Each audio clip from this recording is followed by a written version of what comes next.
Joseph विजय चंद्रशेखर, नाम तो सुना ही होगा। नहीं तो चलिए मैं बताता हूँ। मैं बात कर रहा हूँ तमिल सिनेमा के सुपरस्टार थलपति विजय की। इन्होंने एक्टिंग से संन्यास लिया तो लोगों को इंतजार होने लगा कि ये एक्टर राजनीति में कैसा परफॉर्म करेगा। हालांकि तमिलनाडु की राजनीति में ऐसा पहली बार नहीं था कि कोई एक्टर चुनावी मैदान में उतरा हो। इससे पहले अन्ना द्रमुक के संस्थापक और फेमस तमिल सिनेमा के एक्टर एम.जी. रामचंद्रन यानी एमजीआर और जे जयललिता जैसे लोग राज्य के मुख्यमंत्री तक तो रह ही चुके हैं। हालांकि वो दौर अलग हुआ करता था, ऐसा लोगों का मानना था। लेकिन विजय ने चुनावी रिजल्ट के शुरुआती दौर में जो परफॉर्मेंस दिखाई है वो गजब की है, शानदार है। तमिल सिनेमा के सुपरस्टार्स कहूं तो कमल हासन और रजनीकांत जैसे आइकॉन्स के फेलियर को देखते हुए कई लोगों ने नॉर्थ इंडिया में स्पेसिफिकली विजय को काफ़ी सीरियस नहीं लिया था। उनके रैलीज में जो सीन आते थे, उनके चुनावी दौरों में जो सीन आते थे, उससे लोग उनको सीरियसली नहीं ले रहे थे। लेकिन 2 साल पहले उन्होंने ग्राउंड जीरो से शुरुआत करी और विजय आज तमिलनाडु की पॉलिटिक्स के सबसे बड़े हीरो बन गए हैं। थलपति विजय की पार्टी तमिलगा वेत्री कशगम यानी टीवीके की जो शुरुआत थी वो विल्लुपुरम जिले के विक्रवंडी कस्बे से की। उन्होंने अपनी पहली राजनीतिक रैली वहीं पे की 2014 में। उन्होंने यहाँ पे सोशल जस्टिस, वंशवाद ऐसे मुद्दों पर पुरानी पार्टियों को जम के धोया। विजय ने तमिलनाडु की पॉलिटिक्स में एक अलग पोजीशन बनाई कि वो किसी भी पॉलिटिकल विरासत का कोई पार्ट नहीं है।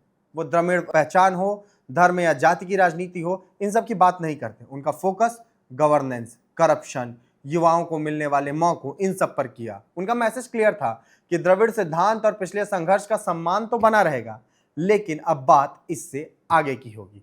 और इसी ने उन्हें पोस्ट द्रविड़ मूवमेंट का सबसे बड़ा चेहरा बना दिया। 2017 में जैसे रजनीकांत ने पॉलिटिक्स में एंट्री ली तो उन्होंने आध्यात्म, राष्ट्रवाद को मुद्दा बनाया और ये तमिलनाडु के लोगों को खास रास नहीं आया, क्योंकि उन लोगों को लगा कि ये नॉर्थ इंडियंस का मुद्दा है। 2018 में कमल हासन ने केवल स्टारडम को भुनाने की कोशिश की, ये भी तमिलनाडु की जनता को रास नहीं आया। ऐसे में विजय ने इन दोनों चीजों से शायद सीख ली और फिल्मी स्टारडम के साथ साथ वो पॉलिटिकल जमीन पर भी मजबूती से खड़े नजर आए। विजय ने तमिलनाडु चुनाव से पहले ही घोषणा कर दी थी कि जन नायकन, जिसका हिंदी टाइटल जन नेता है, वो उनके एक्टिंग करियर की आखिरी फिल्म होगी। और इस फिल्म से विजय के पॉलिटिकल डेब्यू का मंच भी तैयार होने वाला था। हालांकि ये फिल्म है जो जन नायकन, वो सेंसर बोर्ड के टेबल पर अटक गई और ये केवल सिनेमाई मसला नहीं रहा, इसको विजय और उसकी टीम ने इलेक्शन का मुद्दा भी बना दिया। कई बार आरोप ये भी लगे कि विजय की जो पॉलिटिकल आइडियोलॉजी है, उनकी पॉलिटिक्स है, वो किसी को समझ में नहीं आ रही है। ये सब किसी को समझ में आई हो या ना हो, चाहे उनकी आइडियोलॉजी की बात हो चाहे पॉलिटिक्स की, पर थलपति का एक परसेप्शन डेवलप करने में कामयाब हो गई। उनकी जो पूरी टीम है वो अपने पॉलिटिकल मिशन को लेकर सीरियस है और यही सीरियसनेस रजनीकांत, सुपरस्टार रजनीकांत की बात कर रहा हूं, और कमल हासन जैसे सीनियर तमिलनाडु के स्टार्स में मिसिंग दिख रही थी। विजय जैसी ही सीरियसनेस 2 साल पहले पवन कल्याण ने दिखाई थी और वो आंध्र प्रदेश के डिप्टी सीएम बने थे।